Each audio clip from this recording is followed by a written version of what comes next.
Welcome to the family, Nina Winchester says as I shake her elegant, manicured hand.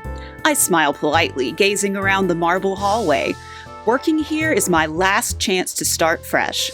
I can pretend to be whoever I like, but I'll soon learn that the Winchester secrets are far more dangerous than my own. So, Greenhorn Gumshoe, will you be able to unravel the mysteries of The Housemaid by Freida McFadden? I'm on the case. All right. Would you like to hear about the characters for this novel? Sure. First, we have Millie Calloway, the housemaid, Nina Winchester, the wife, Andrew Winchester, the husband, Cecilia Cece Winchester, the daughter, and Enzo, the groundskeeper. A classic lineup. Uh-huh. I'm not giving you a lot with this one because we'll get into it, and I don't want to give anything away. So you just need to know their basic roles for this particular book. I wanted to see if you would be interested in doing a cold, open prediction. Oh, man. Okay. So what am I predicting? Who do you think will be murdered? Who do I think will be murdered? Okay. So we have a housemaid, we have a wife, husband, daughter, groundskeeper. I feel like with the housemaid and groundskeeper, I think it's going to be somebody of importance. Here's the thing is I could try to like metagame and think about the genre of books and thinking about like, oh, who normally survives or, let me ask you this. Oh, I don't know if you'll allow this question. How old is Cece? She's a child. Ooh, okay. So the metagame is like, oh, they wouldn't kill the child. The child would be there. Or it may be like, that's the whole thing is the child gets killed and that's such a tragedy. Or would they? Or maybe the housemaid is the one who's killed. It's the titular character. And that is throwing me off. And she's not going to be the one like prowling around. Millie's not prowling around doing nothing. She's dead from the beginning or whatever. Dum dum dum. I'm going to go with that. You know what? From the title of the book being The Housemaid, I'm going to Hail Mary call that the housemaid, Millie Calloway, is the one who is murdered. All right. I like it. We'll find out if you're right or not, Gumshoe. All right. Okay. So Millie is our protagonist. She is a young, attractive girl who was recently released from prison for a mysterious crime she committed as a teenager. When we meet her, she's living out of her car and on her way to a job interview as a live-in housekeeper. She is desperate to get this job and is extremely stressed. She meets Nina Winchester, who is the lady of the house, and seems, a little eccentric, but mostly nice during the interview. Millie is struck by how beautiful this house is. It's more of an estate than a house. Like, it's got gates. It's a gated, estate. It's got multiple floors. It's beautifully decorated. It's all of these things. And Millie crosses her fingers and hopes that there will not be a background check that uncovers her record during this interview. Okay, interesting. Well, she's hoping that Nina's the kind of person who just goes on vibes. Like, oh, we got along so well. I liked this person. She gets the job, sort of a thing. And she does. Millie gets the job. All right, and good story. That was fun. Right, that's the end. Let's pack it up and go home. And she's shocked to find out that in the grand home, she's going to live inside a teeny tiny attic room that is basically no bigger than a closet. Yeah. And it locks from the outside. Oh, okay. She is still just happy, though, to have work at this point and pushes any negative thoughts to the side. Nina hasn't said anything about her record or a background check or anything else. So she's just like, great, let's move on. Quick question before we move forward. What time period is this set in? Recent, present day. It's modern times. This isn't set in like the 1830s or whatever. No, I think it was written a few years ago, like 2022, 2023, but it's recent enough. It's modern enough. Modern times. So Millie is struck by her first meeting with both the husband, Andrew, and the daughter, Cece, in very different ways. She is immediately attracted to the husband. He's like, ooh, and immediately repelled by the daughter's attitude. She's just a snotty, bratty little, well-to-do kid who is not nice at all or grateful at all for all the things that Millie is doing for her. So it's just a little bit of a weird dynamic. She also meets the gardener, Enzo, who we talked about at the beginning, who speaks very little English, but appears to be trying to warn her about something. As soon as she pretty much sets foot on the property, he starts shaking his head no at her. And then when she actually meets him and, speaks to him and finds out how little English he knows, he keeps saying to her, I don't know if I'm saying this correctly, pronouncing it correctly, but pericolo or pericolo. And she Googles it later when she gets up to her room and finds out that word means danger. Okay. So not a great omen, for your first week on the job.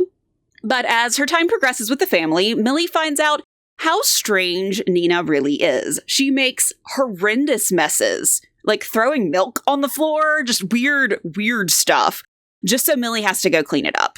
Oh, is that weird? She tells Millie to do specific tasks just to say, I never told you to do that. Or then makes things up to tell her, to do it. And then those things were never communicated. So either way, she's just telling her it's a mishmash of different symbols. Okay. It's very weird. So part of it could be like, oh, you're just kind of like maybe flighty. But part of that is saying, is that forgetfulness or is that like malicious gaslighting?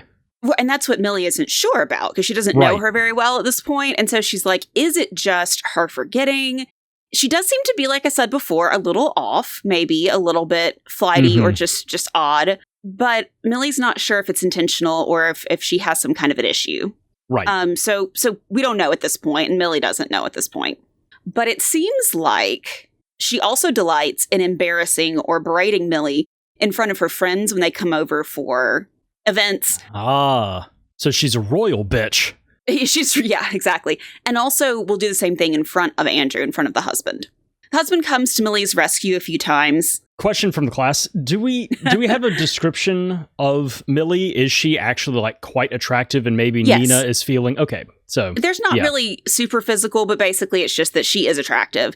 And she tried to kind of downplay that during her interview. She tried to sort of, put on glasses and like wear something kind of dowdy looking or whatever. Put her hair up in a ponytail and wear some overalls covered in paint. The classic 90s, not hot, but super hot. Classic 90s trope. Artsy girl, right. Correct, exactly. The classic 90s, what is it? She's All That trope. Right. I think that was the big movie that one was from. But anyway, so she is extremely attractive, but she doesn't try to put a whole lot of emphasis on it. She doesn't wear really makeup when she's working or anything like that. She just tries to sort of be neutral so as not to upset Nina. Right. It's not that kind of maid service. It's not, what did you say? It's not that kind of maid service. No, it's not. It's definitely not. Millie mentions a lot in the book how much she likes Andrew, how attractive he is, how much she, would love to be with him, even though she's spent almost zero time with the man, very little time with him, because most of the time she's at home with Nina and or the kid, Mm-hmm. So she sees him for like dinner after he gets home from work, maybe breakfast. That's basically it.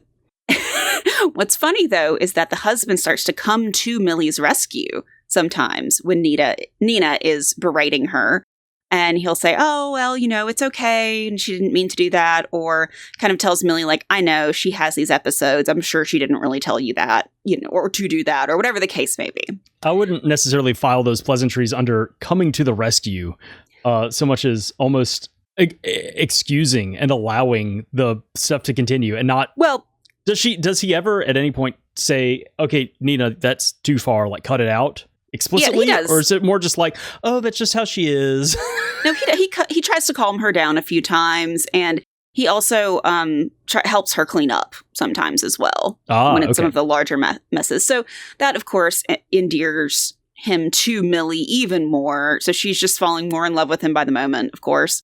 And so friends of Nina start asking Millie what it's like to work for a crazy person. Which is a little off-putting. And Millie tries to stay neutral because she's like, this is a trap. I don't want to start talking, saying bad things about my employer to my employer's friends. It'll immediately get back to her. Small aside that I just thought about, because, okay, so authors have intention behind their words and the characters and stuff like that. Not necessarily like 100% like read into every little bitty thing. Sometimes like a person's just a person, a name is just a name. But now that you say that, and this Nina, their family last name is Winchester, and that she's crazy and flighty, all I can think is, are we moving towards like some sort of like alternate reality Winchester house thing? Do you know, I actually thought the exact same thing when I was first reading it. Yes, I'm thinking the same thoughts as the master. I definitely thought about the Winchester house out in California as well. It's such a specific name to pick for a family name for the characters, and then you start having these attributes, especially for the wife. And I wonder if, of all of the names you could have picked, this has to be at least some sort of a nod to that kind of thing, if not an actual, like, in-universe, like, retelling or something. It's gotta be. Friends start asking her what it's like to work for a crazy person. Millie stays neutral because she's like, this is a trap if I've ever seen one. But she slowly comes to find out that, just by hearing gossip from other ladies, that at one point, Nina was committed to a mental institution, which is something that she didn't know. So they're not just saying, oh, she's so crazy. Like, she actually has had an issue, a legitimate issue. Yeah. You know what? Millie didn't do the background check either on her employer. Exactly. So, no one in this story has done a background check. Right. This goes two ways, Millie. Right. Everybody should have done a background check on everybody else involved in this story. But we don't know at this point what Nina was committed for. Would you like to, bonus points, take a little guess as to what you think potentially she might have been committed for? Okay, so we've got Enzo saying danger. We've got, did at any point Nina or Andrew mention why there was a vacancy for the position of housemaid? They have not. There's just is a vacancy. There just is. And since Enzo doesn't speak English very well or at all, he has not told her, no. Right. So I wonder if that has potentially something to do with it, that's why they don't have a housekeeper, or potentially like all of the craziness and either just forgetfulness or abuse or just weird behaviors. I wonder if the other person just couldn't stand it and left and was like, this isn't worth the money, this isn't worth the stress, and everything else is weird. Man, I'm going to say, you know what? I'm going to say she was committed because she was hearing voices. I'm just going to say that is a good, safe commitment guess. I like it. It's a good one. Vague. She's hearing voices that are not there, not necessarily from a particular source. Yeah. Just she's hearing voices that are telling her things, and she's like, yes, master, or whatever. Or that is a good idea. That is a great guess. And we will continue forward and you will find out why momentarily. And that moment is now. Look out. It's coming right for us. The moment is here. So apparently, Nina tried to drown her child, Cece. Ooh, okay. Yeah, when she was a baby. So I don't think it's something that Cece even remembers. Well, that's when it's easiest. Oh, no. Also, like, that is a thing that happens. Postpartum. Right, exactly. Right. Yeah. And that's sort of what Millie thinks. She's like, well, maybe it was like a postpartum depression thing, but we don't really know anything else about the... Or maybe the voices that I guessed were the ones that were saying to do that. I don't know. Maybe. It was a good guess. It was a solid guess. They don't really give us a lot of info on this because they also mention, Millie is knew she was a little off and all of that. She's been acting strange around her, but she thought maybe it was just like a jealousy thing, or she wasn't really sure. But she's really shocked by this revelation, specifically because it seems like Nina really does love Cece, and Cece really does love Nina. Like, that's one thing. As annoying as they both are to Millie, she has observed that they seem to both very much care for each other. So she's really thrown off to hear that this is the reason why. Like, she never would have guessed it in a million years. So, frankly, never would we have either. Well, dang. So at one point, Nina and Andrew find out that they will not be able to conceive another baby together. And we find out that Nina is Cece's child from a previous relationship before she met Andrew. So Cece is not Andrew's child. Okay, that's really interesting then. Does Andrew know about Nina and Cece's past? Of the drowning? Yeah. Yes, he does. Okay. All right. I was about to say, if this is, that's, husband and wife, they had their kid. No, this is a kid from a previous marriage. I wonder. Well, it's not a previous marriage. It's a previous relationship. Those are two different things. That is true, but it's not Andrew's, and it wasn't like from an affair. It's not like their kid together. No, but the drowning did happen after she had married Andrew. Oh, okay. All right. So he was around for it. He's aware of it.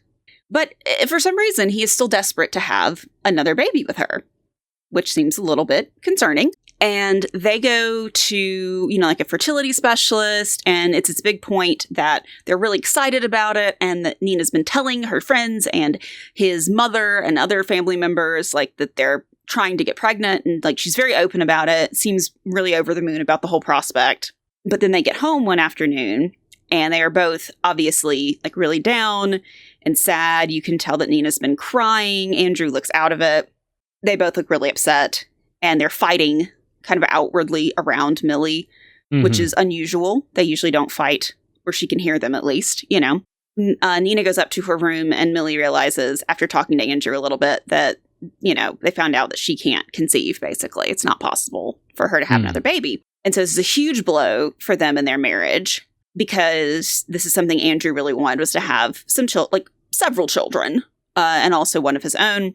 They've got the space, they've got the house, they've got the land. They've got the giant space, the land, they've got all the stuff. And seemingly from the outside, Millie mentions that, she just has this perfect life. I wish I could have this life. It just seems so, idealistic and beautiful from the outside. Of course, you never know until you're in it, but you don't know what you don't know, right? So right around the time of her finding out she's not able to conceive, there's this huge, loud fight in the middle of the night that Millie overhears. And Millie overhears a crash, like it sounded like a huge object fell or something like that. And she had apparently been coming downstairs.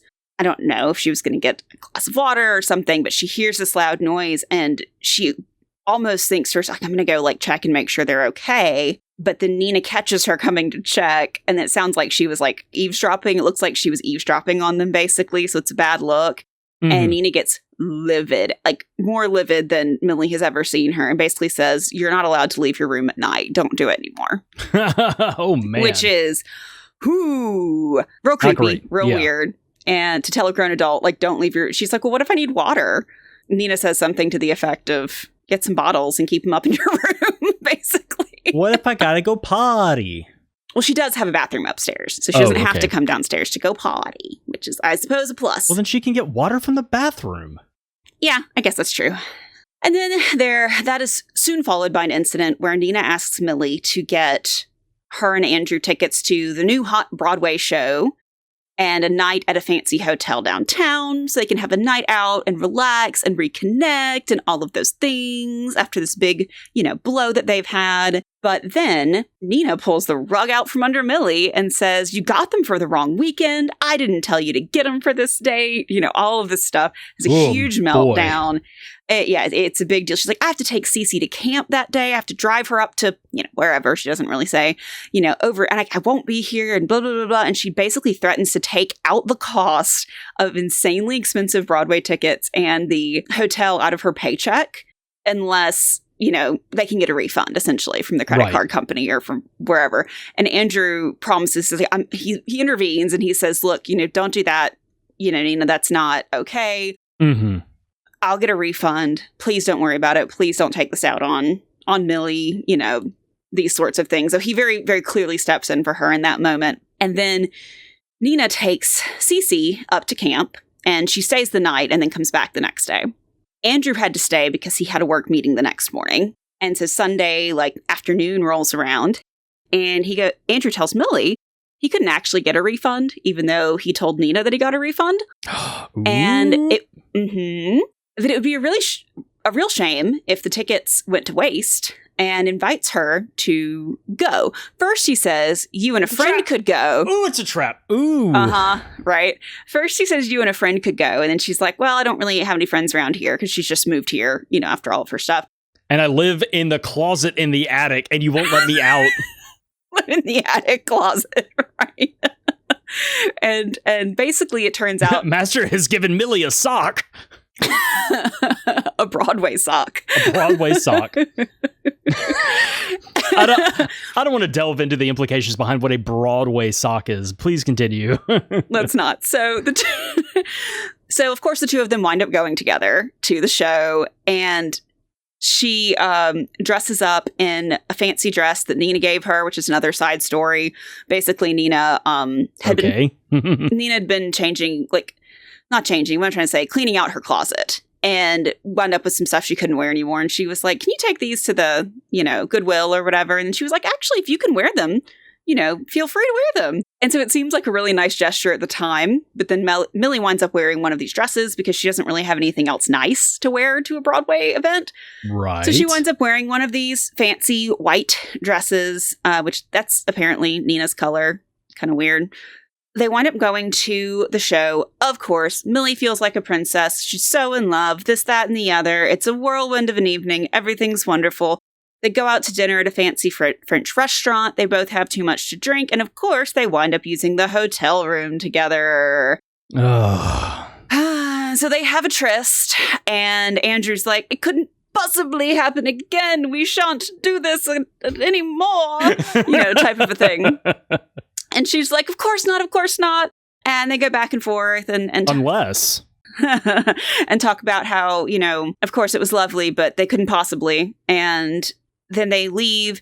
They get back to the house the next morning, and they get back way before Nina, so they think they're in the clear. Like the next day, Nina kind of corners her and says, why didn't anybody answer the phone last night? I called the landline about 11 p.m. and no one answered. And she's just like, she's like, I was asleep. I don't know. You said I couldn't come down the stairs. Right, exactly. She's like, I was asleep. I didn't hear a phone ringing, kind of a thing. And she's like, well, then why didn't Andrew? And she's like, I couldn't say. I have no idea. But it's pretty clear from the tone of the conversation that Nina knows something is up. Mm-hmm. And Millie catches on to that immediately. And she's like, oh, God, she knows. She knows. Like, she stammers about, I couldn't hear. I was in my room. But she knows. She knows that the deception is over. There's no way that Nina's going to let this go, basically. I think it's the same evening, but it might be a couple of days later. Basically, while Cece's away at camp, something else strange happens. They're sitting at dinner, Nina and Andrew are. Millie doesn't eat with them, but she's served them and she's about to leave the room or whatever. And Nina basically makes some offhand comment about, this must be much better than the food you were used to in prison. And Millie's like, she's like, what? What? She's shocked that, this is months in at this point that she's finally bringing it up. And of course, Andrew is, mouth agape, just, right. Oh my gosh, he had no clue she had been to prison. Mm-hmm. Nina accuses Millie of, you guessed it, stealing her dresses. And she's like, hey, no. I found all these dresses in your room. Why did you steal them from me? And Millie's like, you gave them to me. You told me to take... originally to, give them away, throw them away. And then you changed your mind and said, yeah. And she's like, why would I do that? I absolutely would never do that. And she... Yeah, this is no longer insanity. This is definitely malicious gaslighting. Intent.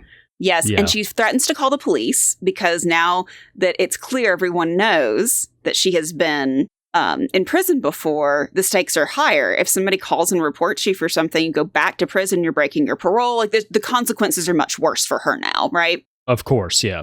Especially if she was also the first thing that she did was some sort of thievery. Theft, right. Yeah, theft. Theft, I think, would be the better word. Thievery is a little too fanciful.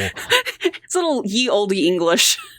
Right. But then you become a repeat offender for the same thing, so. Well, we still don't know what she did, but yes. Right. I'm just supposing. Andrew, of course, is there when this happens because she tends to stage this stuff in front of Andrew, or so it seems like, that she... Because she likes to embarrass her. She's trying to embarrass her. She's trying to be a jerk, and she will kind of make things out to be worse than they are. It seems like to get him to dislike her, right? Mm-hmm. Or whoever she's in front of, her friends or whoever. Make herself look better by making the people around her look worse. In comparison, exactly. Right. Millie tries to explain, and she keeps saying, you gave them to me, and I would never, and blah, blah, blah. And then Andrew comes in and Nina is like, I'm calling the police right now and I'm getting her sent back to jail. And Andrew's like, whoa, whoa, whoa, whoa, whoa. And neither of them can convince her to bring it back down. And so the whole fight, it blows up. And Andrew asks Millie to leave the room and give them some time by themselves. And he talks to Nina. And he basically says he has feelings for Millie. And he also says that she can't stay there anymore. He kicks Nina out of the house. Uh-oh. It's huge. It's a big deal. Uh-oh. So Nina, of course, freaks out, and she huffs and puffs, and she stomps around the house. But ultimately, she leaves without too much of a fight, other than just huffing and puffing and stamping around. So I guess that's positive, at least. She doesn't, try to attack anyone or she doesn't do anything horrible in that moment. Right. And so after she leaves, Andrew's like, now we can be together. No, God. And Millie is so thrilled, even though she hardly knows this dude, out of how cute she thinks he is over and over and over and over and over again on the page. I got sick of hearing about it. Please stop. We get it. He's hot. We get it. And basically he says, like, I know that you'll need time to, find another job or whatever, so you can stay here as long as you want, and we can see. Whoa. Why don't you just, keep her on? At that point, it'd be a weird thing with, employee-employer relationship, but it's also like you're a private residence. She Right. was not temped out or she's not part of, a housemaid service or something. No. She's, living on the property. She's their housemaid. Right. So, okay, I So guess it's a little I guess weird. the other thing is, I guess at that point, if they're dating and you continue to pay her salary and she continues to quote unquote work as a housemaid, it's also kind of weird. It's just a weird situation all around. The whole thing's weird. The whole thing's weird. And she basically says, look, I basically they both come to the conclusion they want to see where their relationship goes. And in order to do that, he feels like she can't work for him. Totally fair. And he basically says, that makes sense. I will get somebody else in to do that stuff, but I want you just to be here and be with me and let's figure this out. And so that's kind of where they leave that for the evening. She winds up staying in the guest room with him for a few nights, or at least a couple of nights. I can't remember. Doesn't matter. She goes upstairs and she's going through her stuff and packing up and all of these sorts of things. Hold on, I need to back up 1 second. Before they have the end of this day, she goes grocery shopping, because even though he was talking about wanting to hire somebody else, no one's done so yet. This is the day after everything's blown up and they still need groceries. So she's like, I know what y'all buy. Let me just go take care of that today. So she goes and takes care of the groceries. And while she's there, somebody calls the grocery store security and tips them off and says that someone fitting her description is stealing merchandise from them.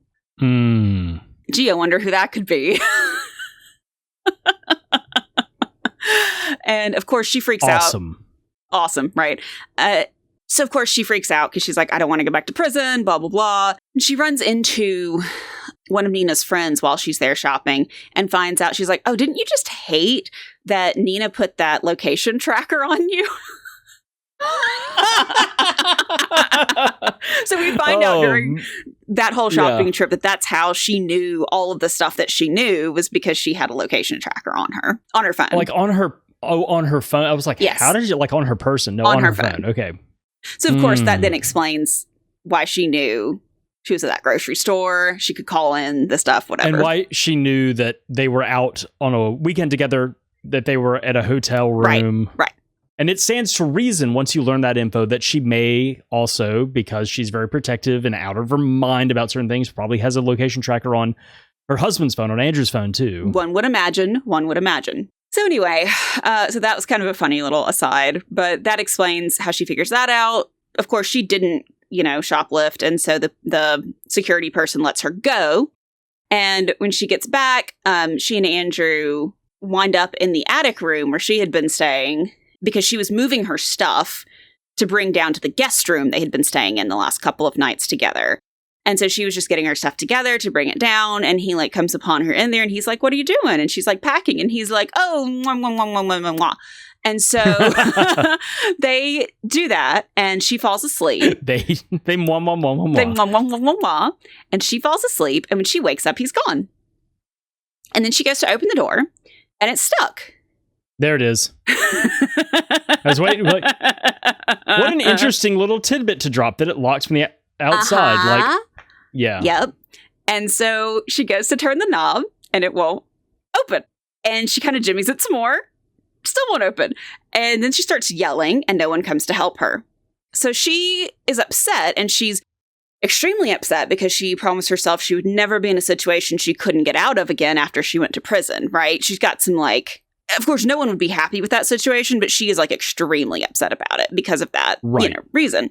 But since there's nobody home, and he is presumably at work, she's still kind of half chalking it up to, maybe the door is old, maybe it's stuck, maybe it's whatever, maybe it locked when it closed. I don't know. And then we have a perspective switch to Nina's perspective. Is this the first switch that we've had? This is the only switch that we have had. Ooh. And it's the only switch that we will have to a different person.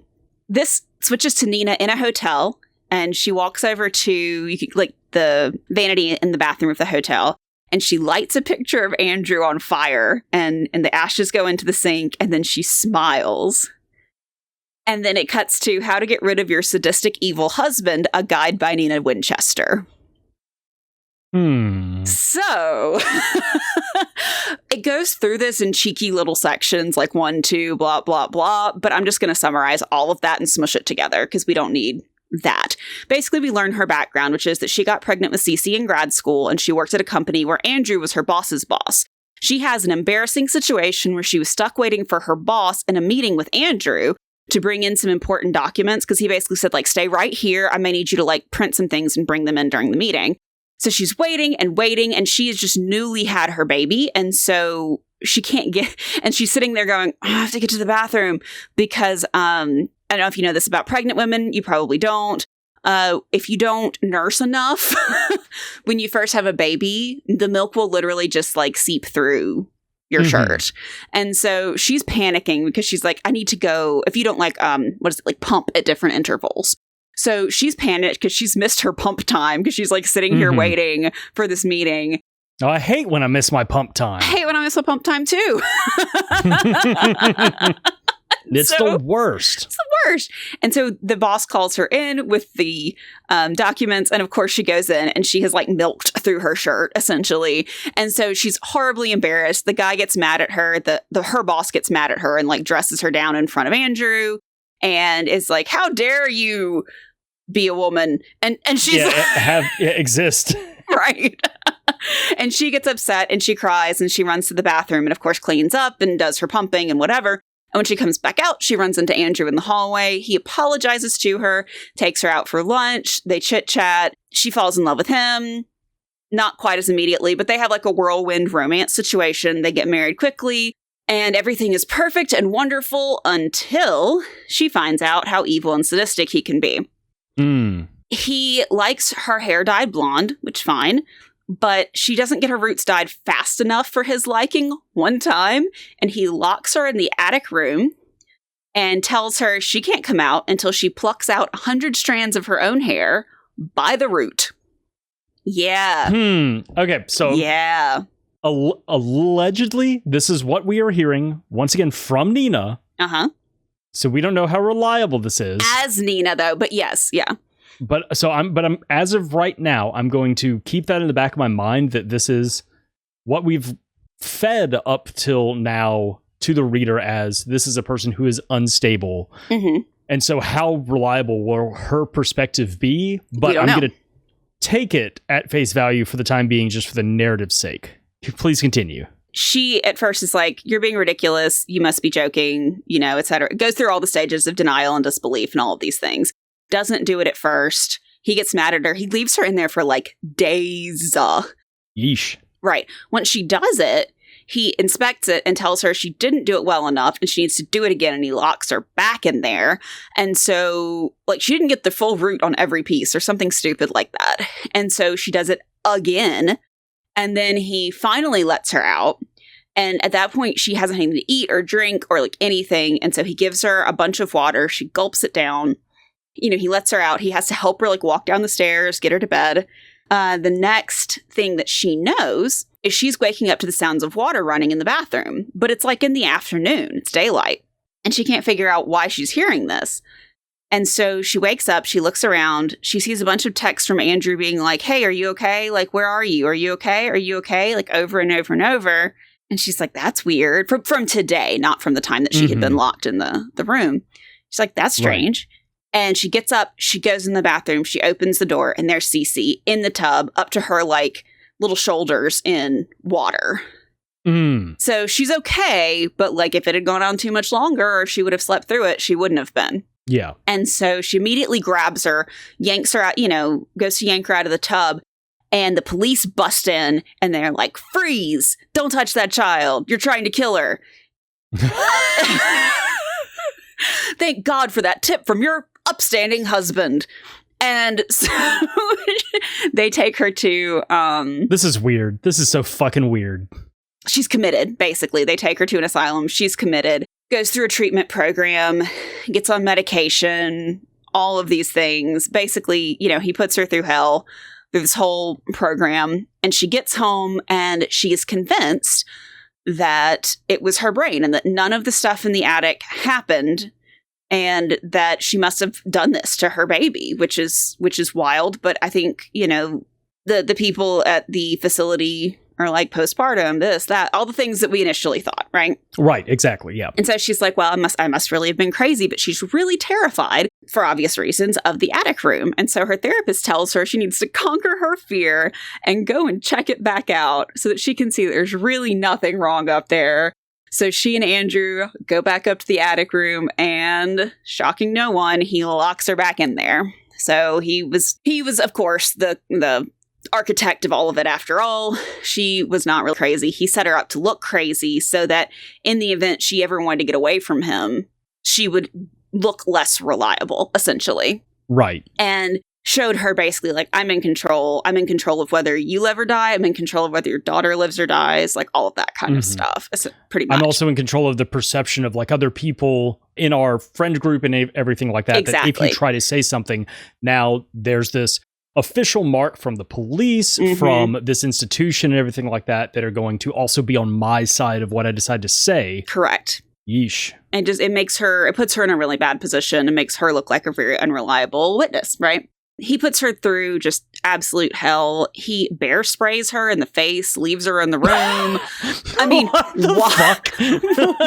It's not funny, but like in the purpose of the book, it's funny because it's just so wild and so bizarre, you know? Like, why would you, It's like, why would you do that to somebody? Are you just that evil, you know? Are you just that wildly evil? But it's right.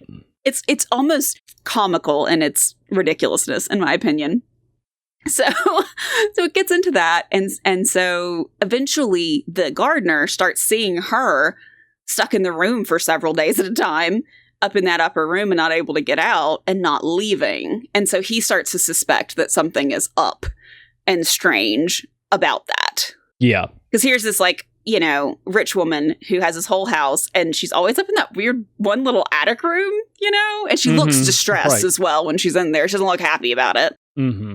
So he is concerned for her and they wind up talking. And it turns out he does actually speak English. He just kind of plays off. He's also really attractive because why not? And yeah, of course. All of the rich ladies in the neighborhood try to jump him. And so he basically pretends like he doesn't speak English, but he does. He does speak English. So he talks to her about it. She tells him what's going on. And he's like, look, I'll help you get out if you want, but you have to, you know, tell me that you want my help. And so they come up with a plan. He basically says, I can help you get some money. I can help you get like a passport, you know, whatever you need for you and your daughter. You know, but you've got to figure out a way to get out of the house because I can't do that for you. And so the way her plan, and this is so wild, her plan basically was to hire a maid to get him to, Her plan was, sorry. Okay. Her plan was to hire a maid that he would then fall madly in love with and allow her to leave. I know, it's ridiculous. And then No, but I know, trust me. But that hasn't happened. I know. That's happened. I know. This is crazy. I know. And then allow her to leave. Even though Enzo is like, I don't like the idea of sacrificing somebody else to this crazy guy. Frankly, I don't think it's a great idea. I don't think that's nice, but, whatever. And he tells her at this point, because they're having a conversation in real time, he's like, I haven't seen her come out of the house in a week, and I'm worried about her now. About Millie, and like, you should go check on her because it wouldn't be breaking and entering. That's still your house. You could at least go check and make sure she's okay. Right. There's no like official divorce filings. It's just get out of my house. Right. So it's weird. So you said it's been a week? That's what, yes, at this point during the conversation. So how long was Cece away at camp? I think it was going to be 2 weeks is what they said. Okay. So Cece has not returned yet during this time frame. No. Mm-mm. Okay. So, once again, allegedly, supposedly. Right, yeah. So he says, you need to go check on her. But she basically was like, look, he didn't move in on me with anything bad until after we got married. She has time. Like, he's not going to immediately throw her in the room. And Enzo's like, I think you should go check because she hasn't come outside for a week. He says, I can't go check. It'll be breaking and entering for me. But if you go, it's reasonable. So she goes back to check on her. And at this point, we cut back to Millie. Okay. And we fill in the last, week. Before I finish this up, I need to know who you think is about to be murdered. Okay, this is with a lot more information. This is a chance for you to revise your prediction. We have a lot more info. Yeah. So, much like our first episode, do we have the crazy, unreliable wife who is now going to just be like a husband murderer? In which case, with that being our first 2 episodes back to back, being that, should I be concerned for my well-being with you reading all these books? No, darling, never. Because you're not crazy and horrible husband. Right. Anywho. You're wonderful. Thanks. Doing my best. Well, you know what? I'm going to... it seems like the obvious thing that either... Okay, so I'm going to run down some options. And then I'm going to pick one of them. So Cece's out and about. I'm not going to count her as, like, obviously that would be weird if somehow she got murdered. Unless, of course, like... if she just showed back up.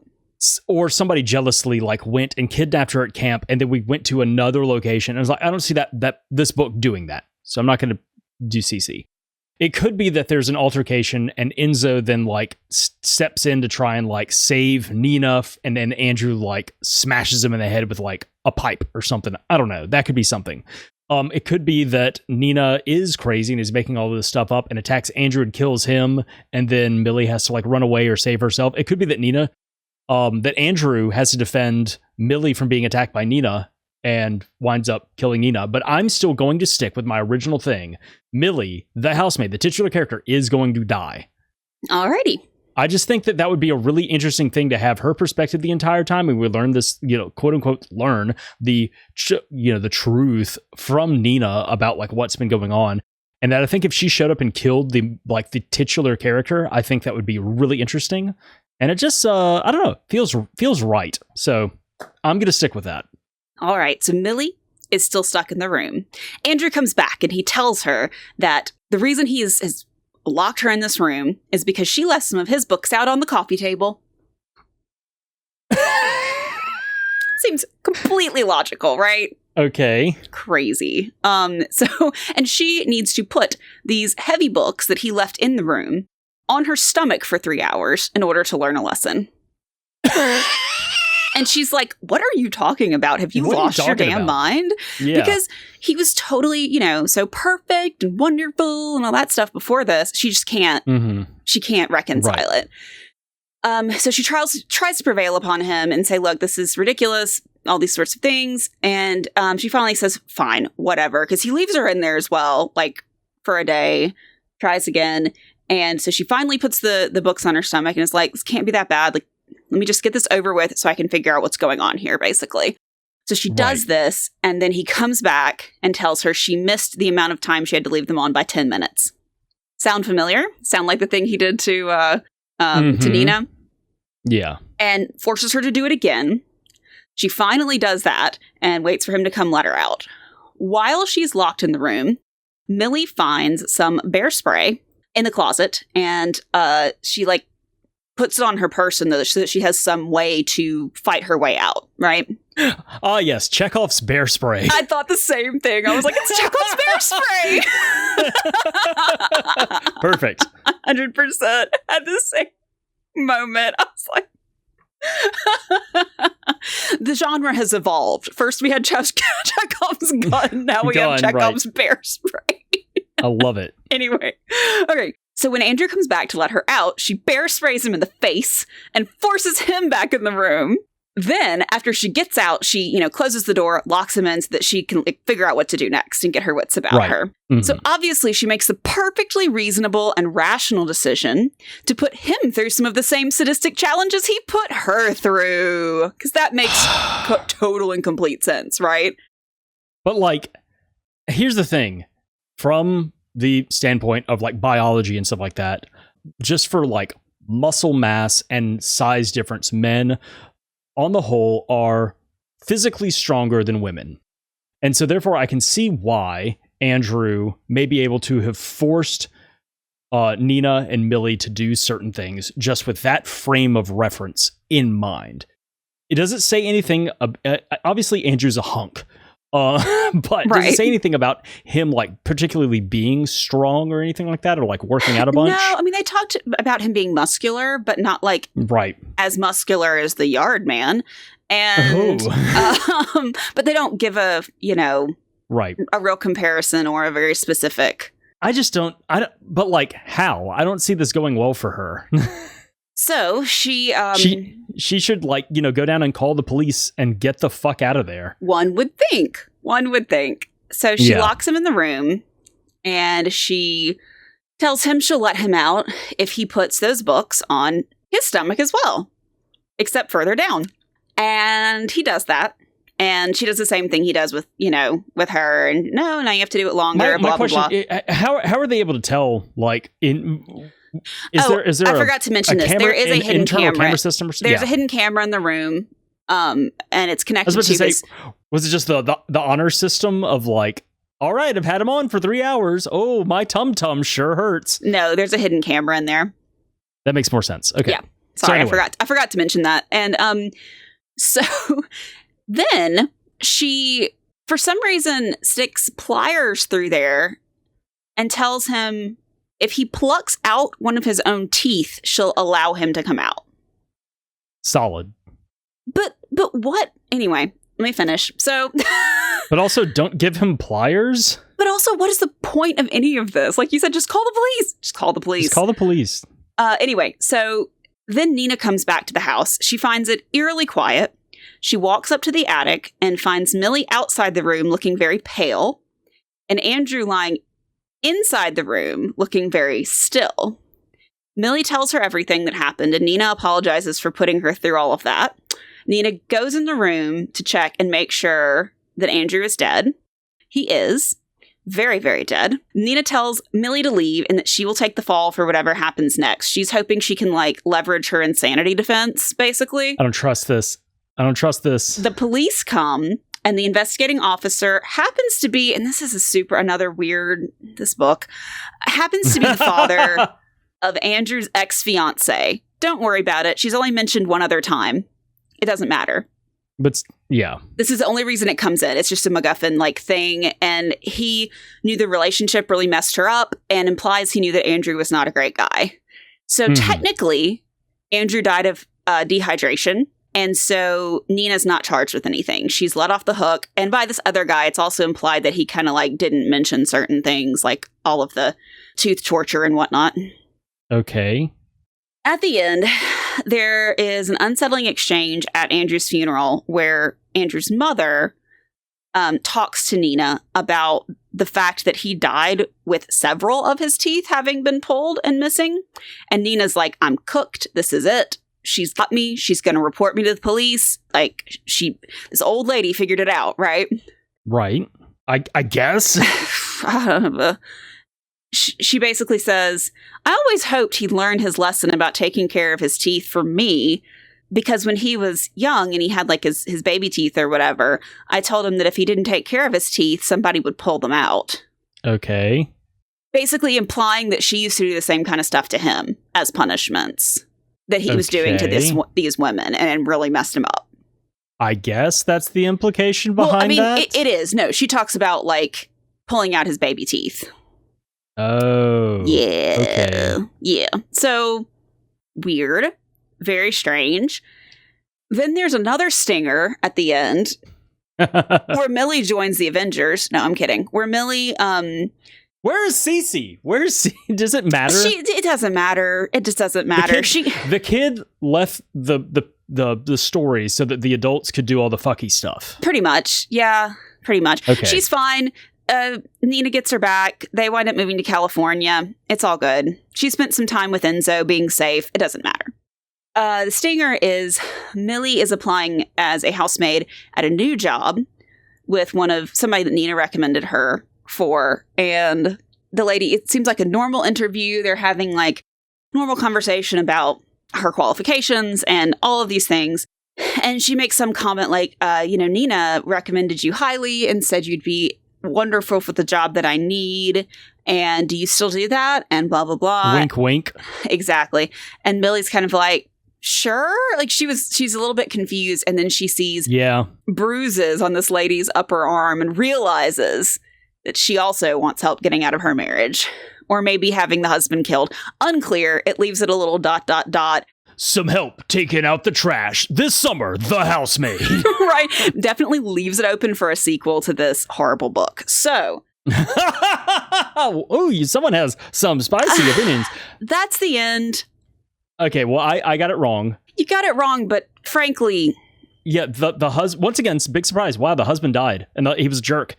No, but frankly, like it was not a good book. I did not enjoy it for my little quickie review. Well, it was not good. We all of a sudden cut away to Nina's whole thing, and she's like talking about how to get rid of a bad husband and all this kind of stuff. And it's like she got kicked out. Like I don't know, that whole sequence, that's so fucking weird. And then the whole thing with Nina too. There's a whole section where she talks about like engineering all of her mean moments towards Millie so that he'll basically take pity on her and like. Oh, of course. Yeah. She masterminded the whole thing from the beginning. All of these stupid things.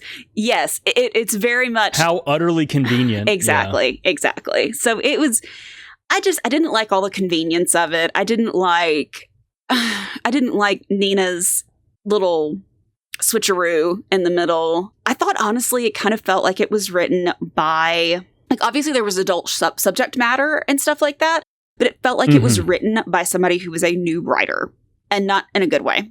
Yeah.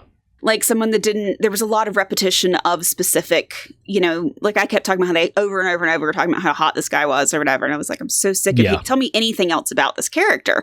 There was no character development. It was very shallow.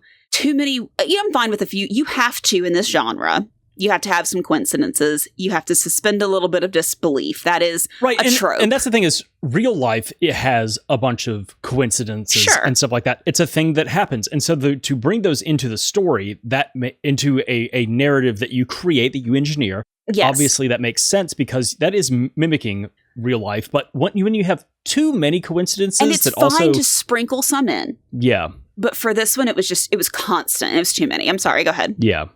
Yeah, when you have too many coincidences as well, and on top of that, like, they don't have a purpose to the twist other than like, aha, you didn't see that coming, or there is a coincidence, but there's no kind of like lead up to it. It just kind of like happens. It's almost like Deus Ex Machina, like, here's a thing. Like Deus Ex bear spray. Yeah, here's Ex bear spray. Yeah, bear spray. The bear spray happened to be left in the closet that she was staying in for like however long she worked for these people and lived with them. Literal years. Oh, years! I was thinking this happened over the span of like a season, like a few months or something. This happened over. So she was with. No, the difference between Nina starting her cycle of abuse and Millie. No, how long was Millie at the house? Approximately. Was it? Millie may have only been at the house for a few months, but my point is that the bear spray was originally used by Nina, which could have happened years prior because they'd been married for years. Right. Like 8 years or something. Mm-hmm. So it could have been in the closet for literal years. Yeah. That's my point. Like, and then there's a moment, and I didn't. Andrew gets hit with the bear mace and goes down. It's like, oh, that's where I misplaced it. I've been looking for that. I've been looking for that bear spray. I looked everywhere but here. And then maybe she placed it in there. I don't know. Like maybe Nina put it in there. Who knows? Right. Part of her genius machinations. Well, there's a moment where Millie says, like in her mind, her internal narration, her internal narration basically says something like, I bet Nina left that in there for me to find, or something. And I'm like, what? You don't even know she's good yet. You still think she's a horrific person. Like, what are you talking about? Like, it was so weird. It was so weird. No, I was also there for the cutaway. I paid attention in the cutaway. Apparently she did. So I was like, wait, what? I did not like this book. I thought it was shoddily written. I thought the character development was poor. I thought anybody who's read this genre had to sit there and roll their eyes the whole time, frankly. Mm-hmm. And I thought, I was hopping on Goodreads after I read it, and I was ready for some solidarity. I was ready for some people panning this thing and talking about how terrible it is. I'm going online to find people that agree with me. Bingo. And usually that's the case if I hop on Goodreads and it's like really bad. Apparently, it has like hundreds of thousands of reviews and is highly reviewed on Goodreads, Amazon, all of those places. I was like, what happened? Apparently what happened is it got really, really famous on social stuff, and people like glommed onto it. And a lot of people who haven't read the genre before read it and their minds were blown. And that's great. That's wonderful. Get people into the thriller mystery genre. That's great. But the problem is, if you've read this stuff before, it was not a good representation of that genre. So anybody else, from a part of the genre going to it was like, what in God's name am I reading? And so I did look up some stuff about it, and people were talking about that. They said, unfortunately, it does sometimes skew the reviews in those sorts of cases where it gets really popular and reaches outside the genre audience. So, it's a good thing and a bad thing. But and it's going to be a movie. It's going to be a movie because, of course, it's going to be a movie. Cool. Yeah. Yeah. Anyway, hated it. Don't recommend. Don't go read it. Don't go watch it. Yeah, it's just the cutaway stuff to Nina and then back, and it's like, oh yes, I planned this the entire time while also continuing to act crazy for like 8 years. What are you talking about? How? No. How did you plan this? I don't understand how you could possibly have planned all of this. Nutsy. And also, why didn't you just like leave or file for a divorce or something like that? Or like, there's so many things that I feel like you could have done. And the thing is, if she was working you said that they met when she was working at like a law firm or something like that. Like they were she was like a receptionist somewhere. I don't know. That's the thing is, it's not like she was like some nobody that was pulled off the street. She has friends and family and a job, or at least had at that point. Well, her parents were dead. I don't know. It doesn't matter. Okay, neat. Your parents are dead. You still have other people that can exist in your life. I know. It was stupid. It was just stupid. Yeah, I don't know. Yeah, that sucks. It really sucked. Oh, man. Well, cool.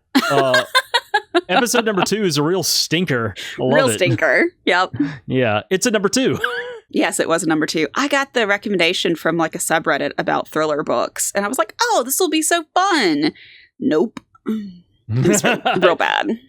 Yeah. Suck it, that subreddit. You bad. Suck at the internet, apparently. The other thing is you are very much like into that genre there, and that's the thing about a bunch of different art kind of across the universe, across the spectrum.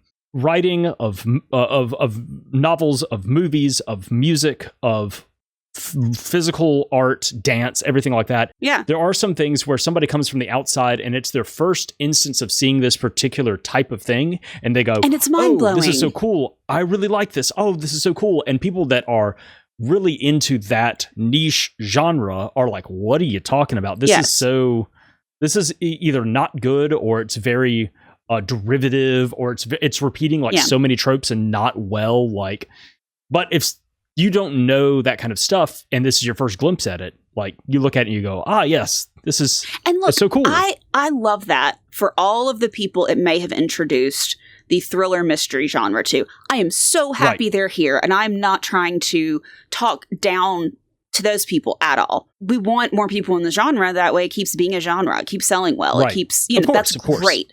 I want more people reading in general. I think that's wonderful. But what I'm saying is it artificially inflated the reviews to a point that I could not tell from the outside whether it was going to be decent or not. And people are recommending it on this subreddit for people who are into the genre like it was some amazing work of thriller mystery fiction, and it was far from it. So that was my issue. Well, I'm sorry.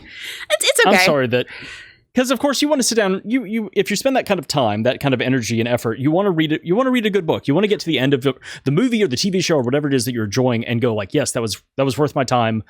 I'm glad that I. No, but you know what? I had fun laughing at it. Like it whatever. I'm not mad, but I was a little shocked. I was a little shocked when no one agreed with me. Yeah, at kind of how, in your opinion, how crap it was. Yes. Compared to the expectations from the general public of going into the book. Right. Yeah. Right. But okay. I still had a fun time with it. So, and I had a fun time telling you about it. And I got my cold prediction wrong. But, and my revised, I stuck with it. I was like, oh, this has got to be it. But no. Curveball, the crazy person was not actually crazy. And then we got a cutaway to her, and all of the stuff that she says is not an unreliable narrator, crazy person talking. It's like, okay, here's the truth from the person that we thought was crazy the entire time, which I guess is a little bit of a twist, but is also like, what are you doing? Right. You can't engineer every aspect of two other people's lives. Well, and I feel like something like that could be done well, but it seems like this book didn't leave enough breadcrumbs or explain it well enough or give a good enough reason behind how everything kind of came to be with everything. No, yeah. They did not. They did not. You're correct. It was just like, wouldn't it be a surprise if she wasn't crazy and she was doing this the whole time? And I guess that would be a twist. Yeah, that's something. That certainly is a twist. I'm not sure if it's a good twist, but it is a twist. Right. It's fine. Well, you stumped me. I stumped you because they didn't give anybody enough information to really go on. So that's fair. It was more of an unfair stumpage, but it was more that I thought you would find this book hilariously bad, and I wanted to talk to you about it. An unfair stumpage is a great phrase. Well, you have another chance when we do this again. So until next time, Gumshoe. All right. Bye.